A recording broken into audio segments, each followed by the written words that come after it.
I think I'm definitely this is going to be the least sciencey talk of the day. I did have a mild panic the other day. I emailed Sophie to see who was going to be coming to this, because it is going to be the least sciencey. And I actually come from a more sciencey background, certainly within the area I work in, within sociolinguistics, certainly the more kind of sciencey side of sociolinguistics. But I'm gradually not moving away, but maybe embracing more kind of arts-based, humanities side of things, methods.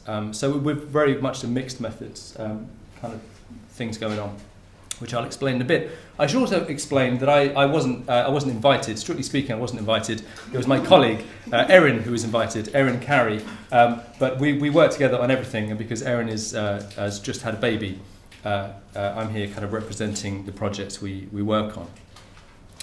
So yeah, accent, identity and prejudice, and I also put in a little extra bit of the title after my mild panic, emphasising this was kind of community-oriented research, which it is, and which I'm quite proud of. So just to give a bit of background, I work within sociolinguistics, so language variation and language change, so particularly interested in the way language varies between speakers, between groups of speakers, but also within the individual, and how it changes over time. And with kind of 3 big projects on the go, I work a lot with urban youth language, so working with young people who've been excluded from mainstream school. So I spent a year, kind of an ethnographic project, looking at their language. And then the big project which I'm going to talk about today is Manchester Voices, looking at Manchester accents and dialects. And then also we have a project on the go looking at accent prejudice, or speech-based kind of prejudice or stereotyping and discrimination. And everything we work on is to do with identity. And this really does connect quite well with the first 2 talks. It's almost as if there was some very good planning here. And obviously I knew with Jessica's work how much kind of identity relates to that, but also with Cassia's stuff, just that very idea of what she was calling kind of the volition idea of adjusting the way we speak. And she did say that it's very hard to think of a natural way of speaking, and that's something I completely agree with. Because our approach to identity really is that identity is performed and it's created within interaction.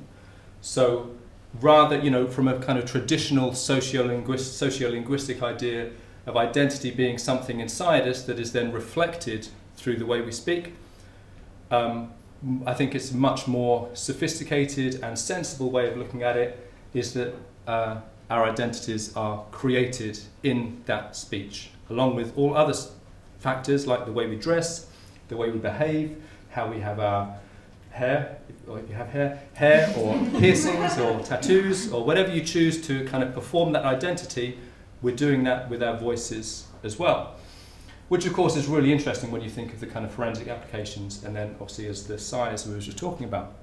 So I would certainly see that our identities are obviously multiple, our identities are fluid, it's not fixed in any way, and that when we engage in kind of style shifting, when we do adjust the way we speak, we are in a sense performing different identities. And this explains very well this idea of people, already it's been mentioned, the idea of speaking differently on the phone or having a phone voice, or a lot of us are teachers, we have our teacher identity, we might have our parent identity, our kind of friend identity, and we're speaking differently in all of those situations. So it's very hard to say which one of those is our natural way of speaking. For example, if we're with our friends or with our family, they're 2 very natural situations, but we might be speaking very differently depending on the context.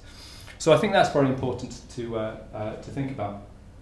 Of course, there are constraints within this. So all of my work is from obviously, that's why we're here, from a speech sort of point of view. So I'm much more interested in spoken language and speech sounds.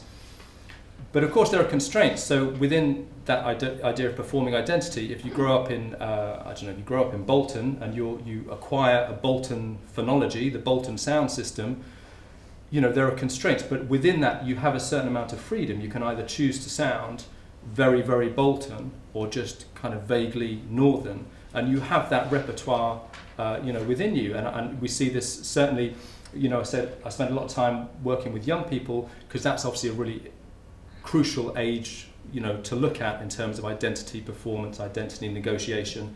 And of course we're dealing with, a lot of us are dealing with university students, a lot of us might have kids who are at university. My daughter started university, and it's interesting to see what happens to their speech as they move, especially if you've got somebody coming from an area which is maybe has a slightly more stigmatized accent, like Bolton, where I live, and when they go down south, what happens to that accent? Does it it likely modifies in some way, but does it become less or does it become stronger?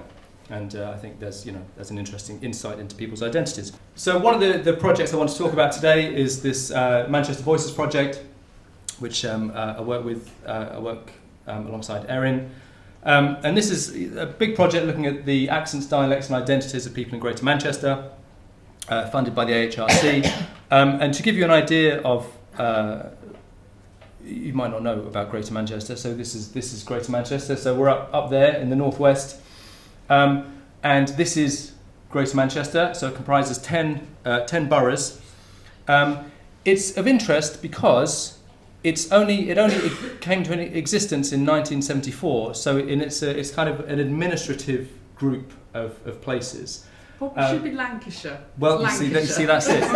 See, this is the problem we're facing. So this is Greater Manchester. Lancashire's kind of over there.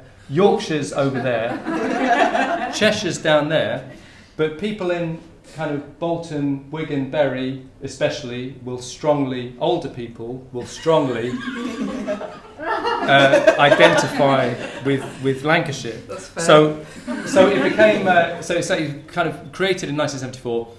It became a city region in 2011, but in 2017 it had its first mayor, and we have Mayor Andy Burnham. And so the reason it's interesting, the reason we think it's a good place to look at is precisely because of those disputed sort of areas that people do still think of themselves as Lancashire. People in Stockport do still think of themselves as Cheshire, and there's a real kind of snobbery thing going on there as well. So people wanting to identify with Lancashire is to kind of embrace that idea as away from Manchester, distancing themselves from Manchester. People in Stockport, obviously Cheshire, that's where there's a bit of money there, and that's where all the footballers live, and that's seen as a little bit more, just a little bit posher than again Manchester. And then even Rochdale, Yorkshire's just next door, and historically bits of Rochdale kind of straddled Lancashire and Yorkshire as well. So there's a lot of stuff going on. What's interesting, of course, is to the extent to which people identify with Greater Manchester as a whole. And what we're interested in is how that kind of process of identification comes through speech and attitudes. So there are 3 parts to this project, with a kind of a perceptual dialectology part, which I'll explain in a second. Also the accent van and some community workshops. The accent van I'll explain. Community workshops, very simply, we're just kind of going out, working with colleagues we have a Centre for Youth Studies, and we have a strong kind of poetry English department, and we're working with creating these spaces where people can explore accent and dialect and identity through poetry. It's a very arts-based kind of approach. And then we have some language attitude surveys, which are going to be the most sort of traditionally scientific side of things, because these are going to be implicit association tests that Erin is running primarily. So kind of identifying subconscious, attitudes, used a lot in psychology. So kind of we're using the sort of social psychology side of things, looking at unconscious attitudes and bias towards different accents. But I'm going to talk about the first 2 in a bit of detail, because they're quite special in a way. The online dialect map is nothing new. Well, the dialect map side of things is nothing new. It's a very, it's used a lot. The sort of idea of perceptual dialectology, used by Dennis Preston a lot in United States. The idea is basically you give somebody a map of a region, a paper map of a region, and you ask people to circle where they think people speak the same or differently, and you ask them to label these different varieties. So it's very much a folk linguistics thing. This whole project is about this. It's not really us as experts coming in and saying this is how you speak. We're doing that as well, but we're also equally interested in how people think they speak and how people relate to their own kind of way of speaking, because after all, speech is a very, or the way we're seeing it, speech is a very kind of community, social thing. So we are measuring we are doing all of our kind of formant analysis, and we are going to create a very detailed description of the varieties of English in Greater Manchester, but we're also interested in people's perceptions. Anyway, this dialect map, so it's the same principle, but we've got an online version. So we've created this software where people are faced with this map, and then they're asked to answer a few questions, and then they draw online, they draw areas and they label them. So we end up with lots of things like this. So it works on anything, works on a kind of PC or tablet, just about on a phone, just about big enough. So this is just literally just one of the examples. We've got a few hundred already.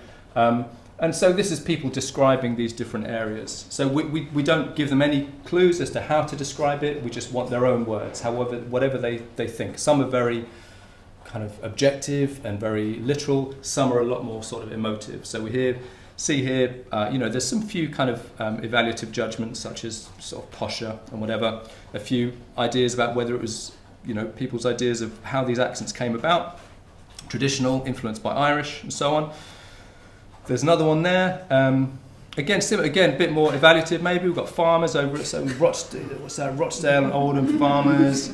Obviously a Lancashire buzz in Bolton Bury. Bit posh. That's already a consistent thing, that it's a bit posh in the sound. So the idea is what will happen with all of these, we'll use, because we've got them online, we'll use kind of GIS, Geographical Information System software, to create heat maps of these different things. So once we were aiming for about 500 overall. Like I said, we've got a few hundred already, and what will happen is once we've done all this, you'll be able to kind of search for keywords. So we might search for posh or search for farmer, whatever, and it will just come up, it will generate heat maps as to where these differences are. Or obviously, of course, we could then generate heat maps as to where people think they speak differently. So there's lots we can do with that. So that's the first part of it.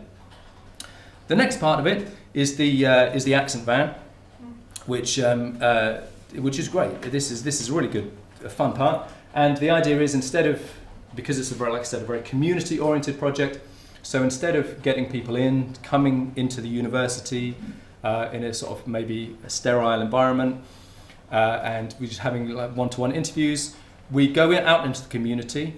And we entice people onto the van,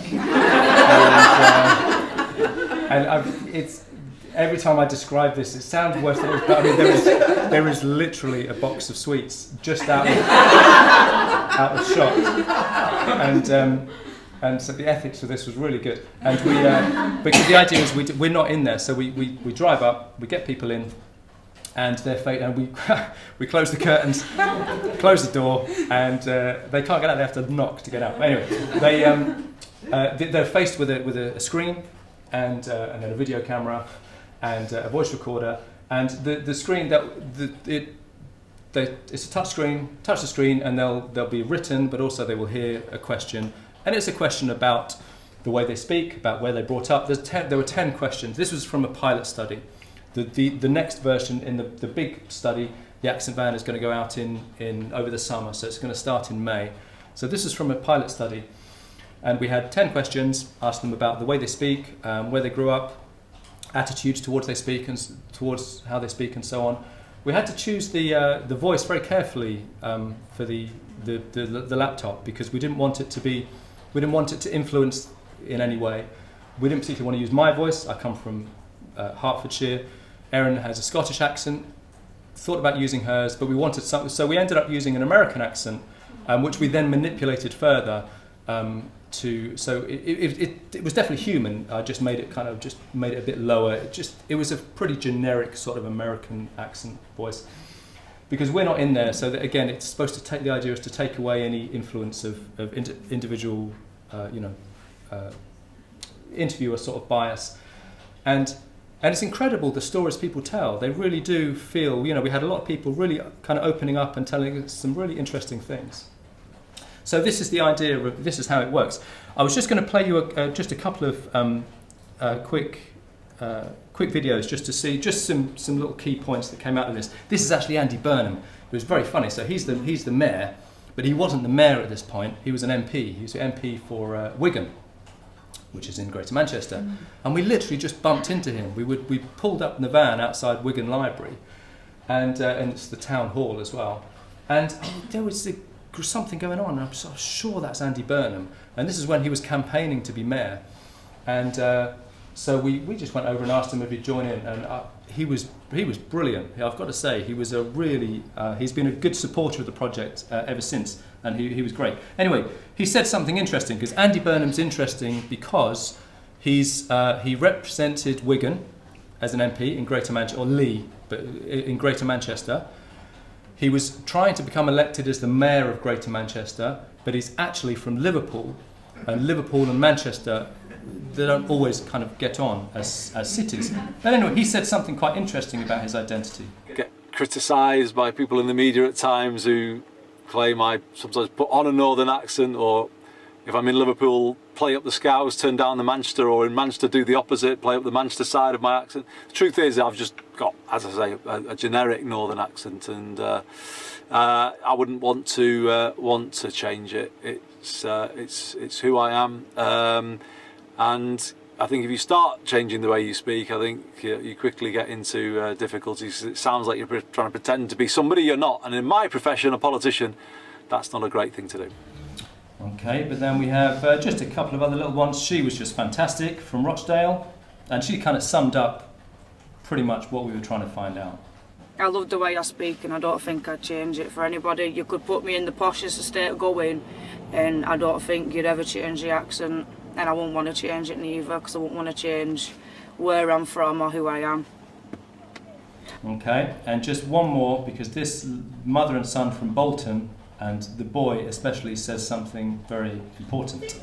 People from down south, and I'm being generalise about what people up north are like because of our accent, and they think we all live like Coronation Street and we wear flat caps and there's cobbled streets and we're all working in factories earning minimum wage. So they're quite surprised quite often when they realise we can actually speak properly when we want to, and we don't all have, we're not all unemployed or working in minimum wage jobs. It's just a difference in the part of the country. Doesn't mean anything because we might speak differently than they do. Yeah, she was great, and it was just what the boy said, just in a little comment there, when she was saying we can speak properly if when we want to. Like the idea of properly, that's something we're obviously trying to challenge. So we can speak properly when we want to, and then he said if we want to, which I think is really crucial, and that ties in with all of my work with young people as well. This idea that young people can't adjust the way they speak. They can if they want to, and I think that's the crucial thing we're often missing.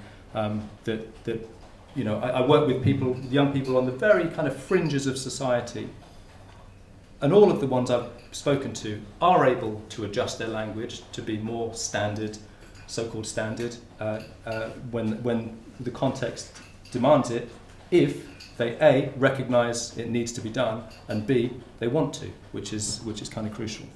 Anyway, just to give you an idea of the scope of the project. Also, we do, so as well as, let's say, we have proper kind of acoustic descriptions of all the accents we're coming across, but it's a very kind of qualitative project as well. And this was just a display we had after the pilot study in Manchester Central Library, big display.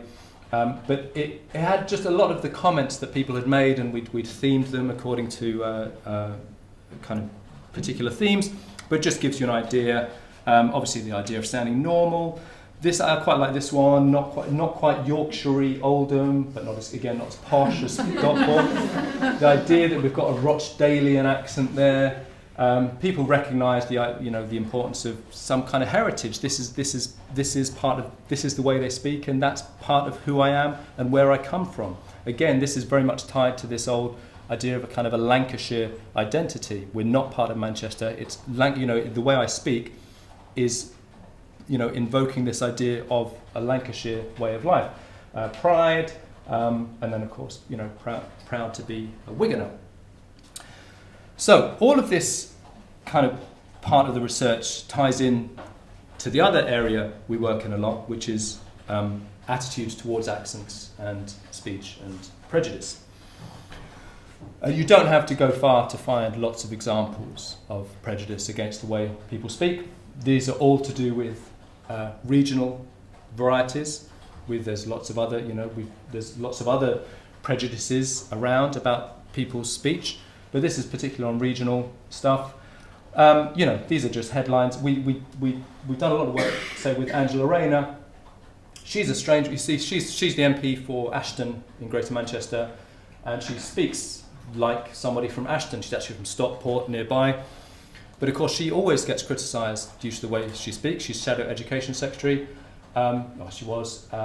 And which is interesting because she speaks like a lot of the people she represents. But of course, her voice doesn't match Westminster, and that's the problem. So somebody like Jacob Rees-Mogg, who represents North Somerset, I wouldn't have thought I don't know much about North Somerset, but I doubt people in North Somerset speak like him, but of course he's not really criticised because his voice does match Westminster. And of course also, there's a theme among the people and that's not completely coincidental, of course, because women are far more likely to be criticised due to the way they speak than men, and women of colour even more so. And this, so anyway, so part of what we're trying to do is challenge these kind of prejudices, and we're looking at obviously where these prejudices come from, because there is objectively, as we know, as speechy people, there is objectively nothing superior about one accent over another, one variety over another. It's all kind of social baggage that's been acquired over the generations and reinforced a lot through media representations and film and TV and radio. And so some of these characters, obviously we've got kind of from Lion King, Mufasa and Scar, Goody, nice rich American accent, baddie, RP type English accent. Looking around, well, some people will remember Auf Wiedersehen Pet, which a program which very much relied on regional stereotypes for particular characters. This guy, Eduardo, he's in a film, Despicable Me 2, really playing on some negative Mexican stereotypes in the US. I don't know if anyone recognises the names at the top. You have to out yourselves if you do.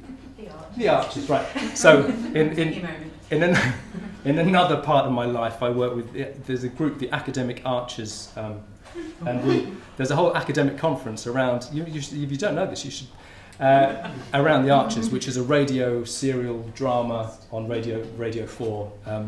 But anyway, so I've done some work analysing the accents in the Archers, and of course they play up on stereotype. They're just using stereotypes in the same way that films do, but more so with radio because we haven't got the visual. So they're just relying on some really broad, often quite negative stereotypes to introduce character. So this guy is posh, we'll give him a very posh accent. This guy is a landowner, give him a posh accent. There's a family called the Grundys. Joe, sadly, sad face. Joe sadly passed away recently. But they're the kind of the farmer, kind of the lowest social rung, and they have a very broad sort of country. It's kind of a stereotypical rural accent. It doesn't really match any place. It just has stereotypical country features to index the idea of, they're rural. But maybe things are changing because some of these are quite old. Lion King's old. Archers has been going on forever. Auf Wiedersehen Pet's old. And some things may be changing because, of course, the lowest, the accent that is always judged the most, with the most kind of stigma, the British English accent, is, of course, Birmingham, which always comes bottom of tables rating accents, but maybe not, because there's been a bit of a resurgence, apparently, people's attitudes. So these are two characters from Peaky Blinders, very cool, and with strong Birmingham accents. So maybe things will start changing gradually, but obviously these stereotypes have to be broken somehow. Anyway, what we're trying to do, I'll just very quickly mention the last bit of the project. The other project is this accentism idea, which is all we're doing at the moment, to be honest, is collecting stories of accent or speech-based prejudice, negative stereotyping, or discrimination. At the moment, it's just to raise awareness. We're sharing these stories. There's another big project on accent bias going on now at Queen Mary. This is not connected to that. At the moment, it's a website, and we're collecting stories. We have links to lots of research around and new stories about accent bias, but we're just collecting stories anonymously.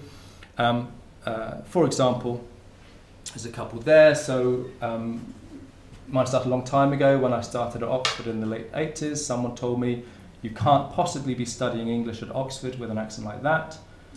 This came hot on the heels of a teacher at a study week telling me the northern accent is generally associated with being thick. A young academic saying, disgraceful that someone with an accent like mine could teach at a university. That's what the students told them.